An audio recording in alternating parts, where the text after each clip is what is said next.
Wesh les singes, j'espère que vous allez tarper bien. Moi l'équipe ça va comme d'habitude. Vous avez vu 2 vidéos en 2 jours. Je ne sais pas ce qui se passe, c'est le soleil, ça doit me donner chaud, j'en sais rien.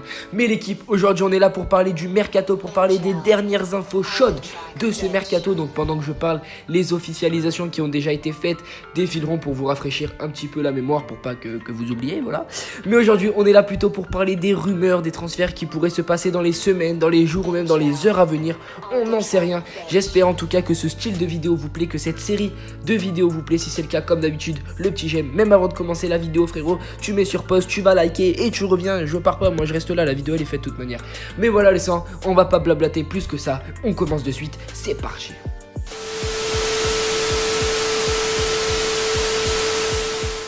Et on commence tout de suite avec Steven Nzonzi, le récent champion du monde qui pourrait très bien quitter le FC Séville pour aller à la Roma. Et oui, 3 ans après son arrivée à Séville en provenance de Stoke City, Steven Nzonzi pourrait bien quitter l'Espagne pour un nouveau challenge. D'après la presse italienne, dont Sky Italia, le milieu de terrain de 30 ans est dans le viseur de l'AS Roma depuis pas mal de temps. Le club de la capitale italienne pourrait même boucler l'affaire pour 30 millions d'euros. Et l'international français retrouverait ainsi Monchi, qui est l'actuel directeur sportif de Rome et qu'il avait fait venir d'Angleterre en 2015 quand il était le principal dirigeant du FC Séville. Et on s'attaque au dossier suivant, Marcelo à la Juventus. Donc selon les informations de Tuttosport, Marcelo souhaiterait de nouveau être associé à Cristiano Ronaldo la saison prochaine, qui a récemment rejoint le club italien. Et s'il ne désire pas nécessairement quitter le Real, son envie d'évoluer aux côtés d'un ami de longue date pourrait forcément primer, surtout Ronaldo, et en plus de ça qui joue sur le même côté gauche. La Juventus pourrait donc jouer sur le désir du joueur pour contraindre le Real de le vendre. Mais malgré tout, ce dossier reste très délicat car la clause libératoire du joueur serait de 400 millions d'euros et rien ne donne envie à Florentino Pérez de laisser partir celui qui est considéré comme l'un des meilleurs latérales gauche du monde. Donc Marcelo à la Juventus, j'y crois pas forcément, mais bon, c'était une rumeur que j'étais obligé de vous exposer. Et on continue avec l'OM qui serait tenté par Mohamed El-Neni. Donc d'après le Daily Mirror, les dirigeants phocéens auraient activé les contacts avec Arsenal pour leur international égyptien. Donc après avoir perdu Zambo Anguissa lors du dernier jour du mercato anglais qui est parti pour Fulham, l'OM pourrait bien récupérer un joueur de première ligue. Donc toujours selon la presse anglaise, le club marseillais s'est fortement penché sur la situation de El-Neni, le joueur des Gunners qui part pour être remplaçant cette saison avec Arsenal.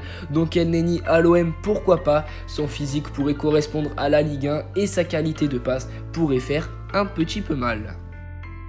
On continue avec le dossier Eden Hazard au Real Madrid, le dossier qu'on entend depuis 100 ans. J'ai l'impression qu'on l'entend depuis la création du football, c'est pas possible. Donc selon le Sunday Express, le club merengue qui a déjà fait affaire avec les Blues pour la venue de Thibaut Courtois veut faire signer Eden Hazard cet été. Et ils avaient déjà transmis une première offre de 168 millions d'euros, donc ce qui n'est déjà vraiment pas mal. Et le Real serait ainsi prêt à aligner 224 millions d'euros cette fois-ci, une somme folle qui ferait du Belge le transfert le plus cher de l'histoire devant les 222 millions d'euros dépensés par le PSG pour faire venir Neymar l'année dernière. Donc est-ce que Hazard signera au Real Madrid? À mon avis, je ne pense pas, mais bon, affaire à suivre, rien n'est impossible dans le foot. Et on continue avec Yacine Brahimi qui pourrait signer du côté de l'AS Monaco. En effet, d'après les informations de l'équipe parues aujourd'hui, le joueur de 28 ans, bien connu du championnat de France parce qu'il a déjà évolué au Stade Rennais, il serait la priorité du vice-champion en titre. Le milieu offensif du FC Porto, déjà auteur de 2 buts en 2 matchs cette saison, sera en fin de contrat en juin prochain. Et voilà qui pourrait inciter son club à négocier son départ et donc se conclure pour moins de 60 millions d'euros. Et on le sait, les dirigeants de Monaco sont très intelligents et Yacine Brahimi est très technique et honnêtement, je le vois bien faire son petit retour en Ligue 1. Et on continue avec Simone Zaza qui susciterait l'intérêt de l'OGC Nice qui est en pleine reconstruction après le départ de Lucien Favre, l'entraîneur du côté de Dortmund. Alassane Plea lui aussi qui a rejoint la Bundesliga, Maxime Lemarchand et Jean-Michel Seri qui se sont engagés à Fulham et Mario Balotelli lui qui donne une mauvaise ambiance parce que ce mec ne sait absolument pas quoi faire de son avenir. Et donc pour y remédier, les dirigeants niçois pourraient tenter d'enrôler Simone Zaza, l'attaquant qui n'a pas de temps de jeu du côté de Valence déjà l'année dernière. Et en plus de ça, cette année, ils ont recruté Michy Batshuayi et Kevin Gamero. Donc là, il va vraiment plus rien avoir. Il va couper des citrons sur le banc, c'est tout ce qu'il va faire. Donc voilà, d'après la Cadena Cop, des discussions seraient même en cours entre les deux clubs.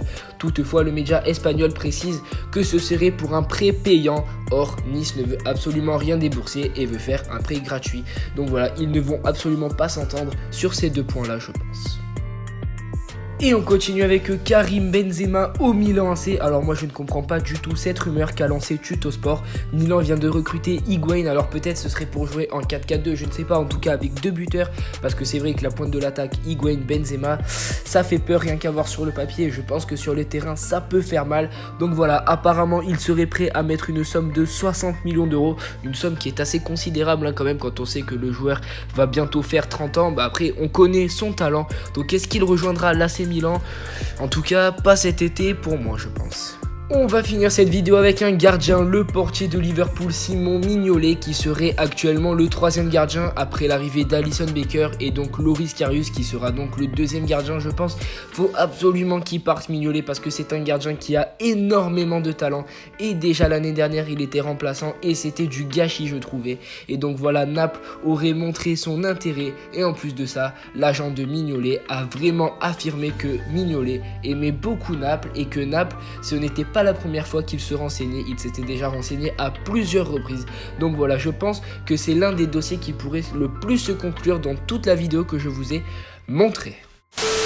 Et donc voilà, les ça on arrive à la fin de la vidéo, j'espère vraiment qu'elle vous aura plu, que ce style de vidéo vous aura plu, et que si vous souhaitez que j'en refasse, n'hésitez pas à me le faire savoir avec l'espace commentaire, avec les j'aime, déglinguez-moi le ce bouton j'aime, mettez-moi le en Y l'équipe, faites-moi le savoir putain si vous aimez. Donc voilà, moi je vous aime, je vous le fais savoir, je vous fais de gros bisous, on se revoit très très vite, prenez soin de vous et de votre famille, c'était LRC, ciao les gars. Tu